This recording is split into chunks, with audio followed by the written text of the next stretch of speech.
Jetons à présent un œil sur les grands sujets qui font la une des quotidiens de ce mardi. La revue de presse est signée Vincent Kendrebego. Coopération militaire entre la France et les pays du G5 Sahel, une convocation à polémique dans la classe politique burkinabé. Maître Sankara dénonce le paternalisme français, titre à sa une l'Observateur Palga.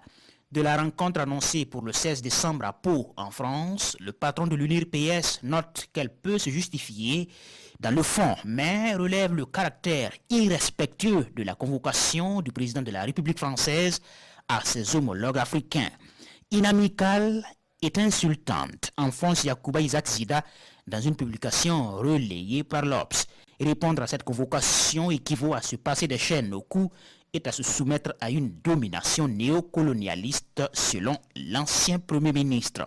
Les chefs d'État convoqués n'ont rien à faire à Pau. Autre réaction d'un autre homme politique, cette fois Maître Ambroise Faraman à la une de Aujourd'hui au Faso. Convocation arrogante et méprisante qui ne saurait être adressée à des chefs d'État souverains sans les avoir consultés au préalable, selon le président de l'Organisation des peuples africains. Même sujet à la une du journal Le Pays où Maître Benouende Sankara veut une clarification de notre collaboration avec la France et à la une du journal Le Quotidien, son appel à renégocier les accords avec l'Hexagone. Du Zomcom ou du Bissap bien sucré, mais dangereux. C'est un dossier de Sidoya sur la vente de ces boissons locales sur nos marchés, avec parfois certaines substances aux qualités douteuses pour aider au goût des produits toxiques issus de circuits d'importation douteux et nuisibles à la santé, parfois cancérigènes. D'où l'alerte du journal, attention, du poison dans nos Zomcom et nos Bissap.